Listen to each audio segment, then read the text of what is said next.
Let's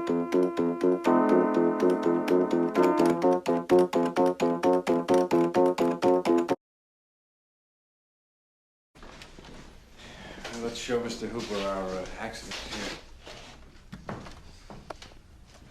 Victim identified as Christine Watkins, female Caucasian.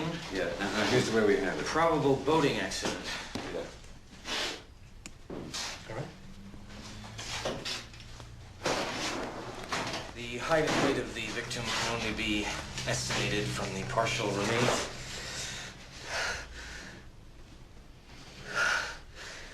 The torso has been severed in mid-thorax. There are no major organs remaining. May I have a glass of water, please? Right arm has been severed above the elbow with massive tissue loss in the upper musculature. Thank you very much. Partially denuded bone remaining. This was no boat accident. Did you notify the Coast Guard about this? No, it was only local jurisdiction. The left arm, head, shoulders, sternum, and portions of the rib cage are intact. Do not smoke in here. Thank you very much. This is what happens. It indicates the non-frenzied feeding of a large squalus, possibly Longimanus or Asurus glaucus. Now, the enormous amount of tissue loss prevents any detailed analysis. However, the attacking squalus must be considerably larger than any normal squalus found in these waters. Didn't you get on a boat and check out these waters? No. Well, this is not a boat accident. It wasn't any propeller. It wasn't any coral reef. And it wasn't Jack the Ripper. It was a shark.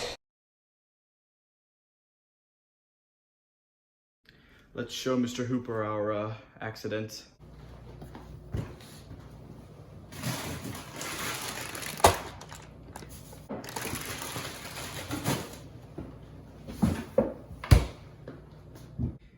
Victim identified Christine Watkins, female Caucasian. We have here probable boating accident, if you say so. The height and weight of the victim can only be guesstimated, provided the partial remains. Can I get a drink, please? The torso has been severed mid-thorax.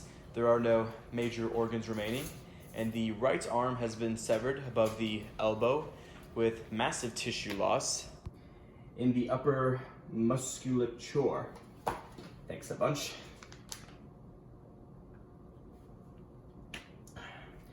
Partially denuded bone remaining. This was no boating accident. Did you notify the Coast Guard about this? No, not exactly. It was more local jurisdiction. The head and shoulders appear to be intact, along with the left arm, sternum, and portions of the ribcage. Do not smoke in here, please. Thank you very much. This is what happens.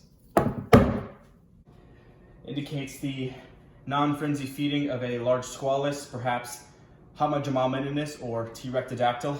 Now, the ginormous amount of tissue loss prevents any detailed analysis. However, the attacking squalus must be much bigger, harder, better, faster, stronger than any normal squalus found in these waters. Didn't you get on a boat and check out these waters? Yeah, me and boats don't really mix, my guy. Well, this is not a boat accident. It wasn't any propeller. It wasn't any coral reef. And it wasn't a plastic straw.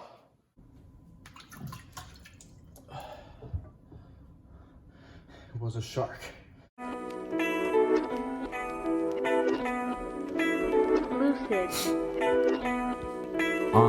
I'm a simple man, and I got simple ways. I guess I'm stuck with trusting people who be acting fake. I roll my greenery, and then I fucking fade. It's like I'm running fast, but I'm stuck in 8.